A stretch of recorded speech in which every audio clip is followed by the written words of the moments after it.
네, 상쾌한 9월 24일 화요일 아침입니다. 신인기 기자와 함께 이슈 레이더 시작하겠습니다. 안녕하세요. 안녕하십니까? 자, 오늘 시장에서 굉장히 주목을 해봐야 될 핫 키워드 4개 일단 보겠습니다. 중국 얘기, 금투세 오늘 토론회 있죠. 조선주의 먹구름이 끼었다고 합니다. 한화 갤러리와 순서대로 보겠습니다. 첫 번째, 중국 계속 경기 안 좋은데 오늘 빅 이벤트가 예정이 돼 있다고 합니다. 어떤 겁니까? 예, 우리 생각보다 중요할 수 있습니다. 이 중국의 인민은행 행장을 비롯해서 이 중국의 세 곳 고위급 수장들이 지금 합동 기자회견을 펼칠 예정인데 이것은 갑자기 나온 소식이죠? 예, 그렇습니다. 그래서 이거는 중국에서 계속해서 얘기하고 있는 시진핑 주석이 얘기하고 있는 고품질 경제 발전과 관련한 금융 지원책이 나올 것이다. 이런 전망들이 많습니다. 여기서 추가적인 금융 정책 그리고 금리 인하 가능성에 대해서 시장이 지금 따지고 있는 건데, 자, 고품질 경제 발전이 지금 어떤 문제를 갖고 있느냐? 쉽게 말하면 경제 성장 잘해보겠다는 거고, 경제 성장률을 올해 5%로 하겠다는 게 시진핑의 생각인데, 중국 주석의 생각인데 실제로는 그렇지 못합니다. 1분기에는 괜찮았다가 2분기부터 경제 성장률이 5%를 밑돌면서 3분기, 4분기도 그렇게 좋지 않을 것이라는 관측이 많은데, 지금 시진핑 주석이 나서서 이거 좀 해결해보자라고 한 이후에 나오는 이제 첫 조치 혹은 첫 이야기가 될 가능성이 높습니다. 그래서 이번에 경제 목표를 달성해야 한다고 말한 중국 주석의 발언 이후에 어떤 내용들이 금융당국으로부터 나올지 이 부분이 주목이 되고 있습니다. 사실 지난주에 미국의 연준이 0.5%포인트 빅컷을 하고 나서 네. 이제 중국 인민은행이 사실 기준금리 조금 낮출 줄 알았는데 알았어요. 못 근데 낮췄습니다. 동결을 했단 말이죠. 일단 중국 같은 경우는 지금 뭐 경기 침체 우려도 있고 디플레이션은 아니지만 디플레이션 압력이 굉장히 큰 상황인데 오늘 여러 가지 유동성을 좀 확대하는 조치 나올 가능성 우리가 주목해 봐야 될 텐데 네. 국내 증시는 어떤 영향을 끼칠까요? 중국이 경기를 어떻게 살리느냐에 따라서 일단 세계적으로 경기가 좋아지느냐 마느냐의 문제가 있고, 또 하나는 우리나라 중국 증시 지금 최근에 상한기수가 굉장히 높아졌습니다. 미국이요, 지금 나스닥이 최근 한 달 사이에 5.2% 뛰었거든요. 그런데 중국 상해종합지수는 3.7% 마이너스 겪었고요. 우리나라도 코스피 지수 같은 경우는 마이너스 3.53% 정도, 그러니까 같이 하락을 한 겁니다. 미국 따라가야 되는데 중국 따라가고 있는 겁니다. 기분이 그리고 이제 말씀하셨던 부분처럼 중국이 원래 이 9월에 대출 우대금리, 사실상의 기준금리 낮출 줄 알았는데 못 낮추면서 또 걱정이 커졌습니다. 이 시중은행들, 중국의 은행들 재무 상태 생각보다 안 좋은 거 아닌가라는 걱정이 컸는데, 이런 상황에서 중국 금융당국이 나서서 금융지원책을 내놓는다는 거는 중국의 경기 부양책 그리고 금리 인하를 조금 예고하는 조치들이 나올 것 아닌가. 그동안에 지금 여러 가지 소극적이나마 부양책을 좀 취하려는 액션이 이제 나올까에 대한 어떤 관심이 쏠리고 있습니다. 실제로 어제 나온 얘기입니다. 이 중국이 인민은행에서 영레포 금리를 소폭 낮췄습니다. 0.1%포인트 낮췄는데 이거 무슨 의미냐면요. 영레포 금리를 낮추게 되면 쉽게 말하면 시장의 유동성이 조금 더 풀립니다. 기준 금리를 내리는 것보다는 다르지만 그래도 유동성이 조금 풀리는데, 돈을 조금씩 풀어보겠다는 뜻을 중국이 내놓으면서 여기에 더해서 나오는 이 중국의 고위급 세 곳의 이 얘기들이 경기 부양 쪽으로 좀 초점이 맞춰지지 않을까라는 쪽으로 지금 시장이 미리 갈 가능성이 높고, 중국의 경기가 부양이 되면은 우리 증시에도 좀 긍정적입니다. 왜냐하면은 최근에 이 우리나라 증시도 그렇고 중국 증시 외국인 자금 따라서 움직이고 있는데, 외국인 자금은 중국 증시와 한국 증시 최근에 그렇게 구분하지 않는 모습이거든요. 그래서 중국의 경기 부양 시그널이 나온다면 우리 증시에도 긍정적이다, 이렇게 보시면 되겠습니다. 알겠습니다. 지금 상하이 종합지수 2007년에 6,000 훌쩍 넘었었는데 지금 2,700까지 떨어져 있죠. 우리 코스피는 2,600선 움직이고 있는데 오늘 조금 턴어라운드 되는 계기가 되기를 기대로 해볼 수 있습니다. 중국도 올라가고 우리도 올라가고 하면 좋겠습니다. 자, 두 번째 키워드 금투세 보겠습니다. 지긋지긋하죠. 이 얘기하는 것도 금융투자 소득세. 오늘 민주당에서 거대 야당에서 토론회를 한다고 합니다. 거대 야당의 토론회라는 건 이게 법안이 되느냐 마느냐에 대한 얘기가 되겠죠. 그래서 중요한 게 연말까지 어떻게 나오느냐, 여기에 대해서 갑론을박도 나왔고, 유예될 줄 알았는데 유예 안 될 수도 있다, 이런 얘기들 나오다가 최근에는 유예 쪽으로 가는 모양새입니다. 그래서 오늘 이 분기점이 만들어질 것이 이 금투세 토론회인데요. 10시 30분에 열리고요. 쟁점 토론, 이런 것들을 포함해서 기조 발언, 확인 질의, 반론, 재반박 이렇게 하면서 한 1시간 조금 넘게 구성이 될 것으로 보입니다. 그리고 나서 중요한 게 청중의 판단을 좀 받게 되는데 이 청중의 판단이란 거는 민주당 의원들도 있지만 여기서 뭐 유튜브 채널들을 통해서 비당원들도 참여를 할 수 있는 창구가 있다라는 얘기들이 나오고 있습니다. 시행팀 5명 그리고 유행팀 5명 이렇게 나오는데 큰 틀에서 살펴보면은 시행팀의 논리 그리고 유예팀의 논리 저희가 다 알고 있는 부분입니다. 시행팀 쪽에서는 자산의 불평등이라든지 세수 문제 같은 거 고려해야 된다 이런 입장이고 유예팀들은 지금 할 건 아니다. 증시의 심리적인 부담이 굉장히 높고 시장이 선진화가 되면 시행이 돼야 된다 이런 얘기들이 있습니다. 물론 이 당 외에서는 아니 시장 성진화 되려면은 금투세 시행하는 게 맞지 않느냐 같이 가야 되는 거 아니냐 이런 얘기들이 있습니다만 중요한 건 지금 여론의 추이입니다.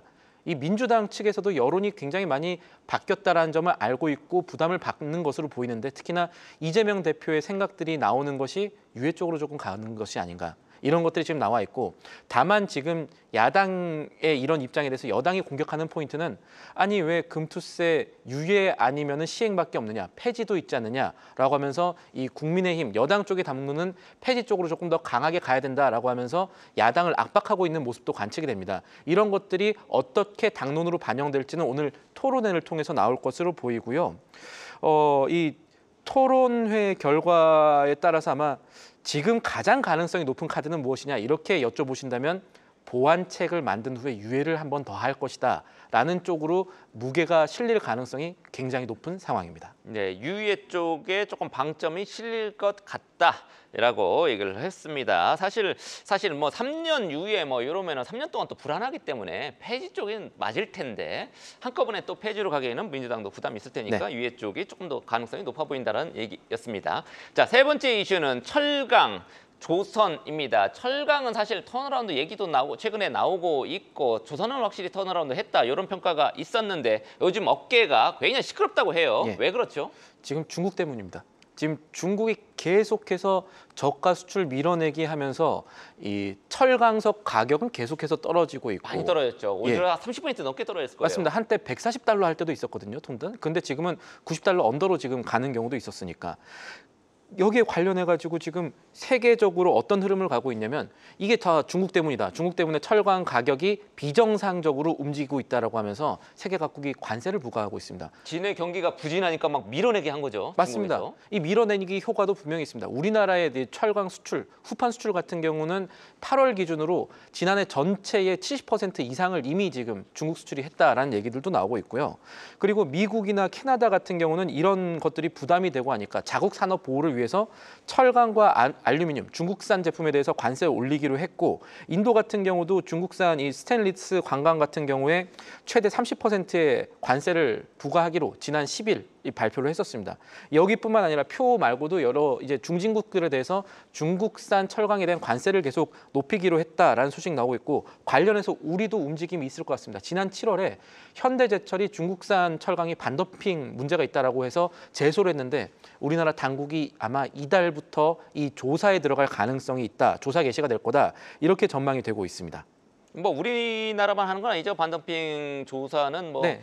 예, 선진국들 다 하는 거니까 우리도 뭐 할 가능성이 지금으로서 높아 보이네요. 그런데 이런 이슈가 지금 막 주가가 고공행진을 할까 말까 하는 데도 있고 할까 네. 말까 하는 데도 있죠. 하나오션 같은 데는 그런 조선주주들에게는 좀 악재로 작용할 가능성 있다 이렇게 나온다고 맞습니다. 하고요. 이게 실적과 선박 만드는 구조 이런 것들을 보면 그리고 그동안의 조선주들 불만을 보면은 조선사들의 불만을 보면은 어느 정도 한편의 얘기를 들어볼 만한가에 대한 얘기인데 실제로 지금 조선사들 실적이 꽤 괜찮습니다. 실적이 괜찮은 건 어떻게 보면 중국이 도와준 것도 있습니다. 중국이 싸게 저가 밀어내기 철강 수출을 했으니까 이 싼 가격의 철강을 사서 후판이라고 합니다. 6mm 넘어가는 좀 두꺼운 이 철들을 이 배에 이제 만드는 재료로 쓰는 건데 원가 부담이 큰가 봐요. 많이 큽니다. 이 원가 부담이 최대 이제 전체 선박 원가의 20% 정도를 후판이 차지하는데 우리나라 후판이 지금 현재 상반기 협의된 대로라면 톤당 한 100만 원 정도 하거든요.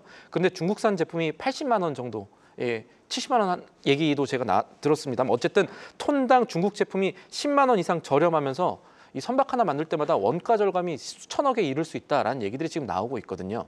그런데 이게 반덤핑 제소에 대한 조사가 들어간다는 말은 반덤핑에 대한 결과값이 적어도 이제 몇 개월 뒤 후에 가면서 나올 수 있고, 그렇게 되면 이렇게 싸게 중국산 철강 제품 못 쓴다라는 얘기가 될 수 있기 때문에 조선사에서는 아니 지금 그동안에 우리가 계속해서 이 우리나라 철강 사주면서 여러 가지 참아왔는데 지금 우리 너무 힘들어서 중국산 제품 쓰면서 겨우 수익성 강화되고 있는데 갑자기 다시 철강 가격 올라가게 되면 우리 어떡하나 라는 얘기들이 지금 나오고 있는 겁니다. 그래서 이 부분에 대한 것들이 이제 쟁점이 될 수 있고, 특히나 우리나라 대형사들은 뭐 보세 공장, 뭐 예를 들어서 예전에 삼성중공업의 거제조선소라 이런 것들 보세 공장이라고 해서 세금을 좀 피해갈 수 있는 구석들이 있었는데, 지금 HJ중공업이라든가 여러 중소형 조선사들의 중국 후판 사용이 이 대기업들보다 조금 더 높고, 이런 흐름들이 왔을 때 피해를 조금 더 볼 수 있다라는 얘기들이 나오고 있거든요. 그래서 반덤핑 조사 이 결과들이 어떻게 나오느냐에 따라서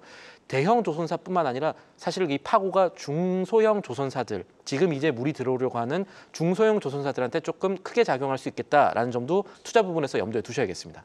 네, 사실 뭐 품질 문제는 차치하고라도 중국이 뭐 싼 값에 자기들 좀 손해 보고라도 막 밀어내기 수출하고 정부에서 보조금 받아갖고 연명하고 이런 관행들 조금 끊어내는 계기가 되기를 바라겠습니다. 마지막 이슈 한화 갤러리아입니다. 최근에 요거 김동선 부사장입니다. 김동선 부사장, 예, 세 명의 이제 아들이 있습니다만 김동관, 원, 이제 선 이렇게 돼 있는데 막내죠. 네. 막내가 이제 한화 갤러리아를 지금 이제 오너로서 이제 부사장이 지금 경영을 하고 있는데 여러 가지 지금 행보가 두드러지고 있습니다. 뭐 맞습니다. 버거도 뭐 지금 수입해서 판매하고요. 예. 지금 어떤 맥락이 있냐면 이 한화의 이제 삼남 체제가 점점 이제 각자 사업으로 자리를 잡아가면서 주목할 만한 부분들이 지금 생기고 있다. 그리고 이 시장에서 봤을 때 어느 정도 근거 있는 행보를 보이고 있다. 이 정도로 봐야 될 것 같은데, 이번에 한화 갤러리아가 이 음식료 제조사입니다. 이제 음료수 만든 데입니다. OEM 해가지고 주문해서 만드는 회사인데 퓨어 플러스라는 데를 인수했습니다. 전체 인수 금액은 한 200억 정도 되는 것으로 알려졌고, 이게 아주 큰 대형 인수는 아니라고 할 수 있습니다만 한화 갤러리아가 이제 직접 식음료를 제조한다라는 의미가 있을 것이거든요. 이거를 인수하게 되면 아마 북미 쪽이나 유럽에 프리미엄 음료 만들어서 우리가 팔겠다라는 쪽으로 시장에서는 해석을 할 수가 있는데, 이게 한화 갤러리아가 지금 전체의 재무제표를 보면은 아직 부진합니다. 백화점 사점이 안 좋아서 그래요. 저희가 추석 즈음에서 명품 소비가 예전 같지 않다라는 말씀 드렸죠. 그런데 한화 갤러리아라는 백화점은 다른 곳들보다 명품이 비중이 많습니다. 상대적으로 F&B라고 하는 이제 음식료 사업이 그렇게 좋지 않은데, 지금 김동선 사장이 손대고 있는 게 이 음식료 F&B 사업입니다. 성장세를 보이고 있거든요. 매출 비중도 상반기에 이제 200억 정도 넘어갔으니까 전체 매출 비중의 10% 가까이 오지 않겠느냐, 연말 기준으로 이런 전망들이 나오고 있고, 최근에 이 실제로 취재를 하거나 좀 들어가 보면 한화 갤러리아 F&B 꽤 괜찮다는 얘기가 들립니다. 대표적인 게 지금 서울역 민자 역사 사업인데, 서울역 이 롯데 아울렛 2층에 계속해서 이 롯데가 그동안에 잘 못했던 부분들, 한화 갤러리아가 1층에는 이 파이브 가이즈 넣고, 뭐 2층에는 여러 가지 함로라든지 이 한화 쪽에 이 F&B 사업들을 계속 넣으면서 실적 개선을 하는 모습들이 보이고 있거든요. 그래서 아마 지금 미래 청사진을 한화 갤러리아가 어느 정도 근거 있게 잘 짠 것 같다. 앞으로 기대해 볼 만하다라는 얘기들이 증권가에서 나옵니다. 네, 김동선 부사장이 최근에 뭐 공개 매수해서 지분도 늘리기도 했죠. 맞습니다. 지금 공격적으로 지금 사업 확장하는데 지금 평가는 대체적으로 긍정적인 것 같습니다. 네, 근거 있는 자신감이 될지 주목해 봐야겠습니다. 네, 그렇게 우리 해보죠. 자, 지금까지 신인규 기자와 함께한 이슈 레이더였습니다. 계속해서 다양한 경제 이슈를 알고 싶다면 구독과 좋아요, 알림 설정 부탁드립니다. AI 캐스터 권미정이었습니다.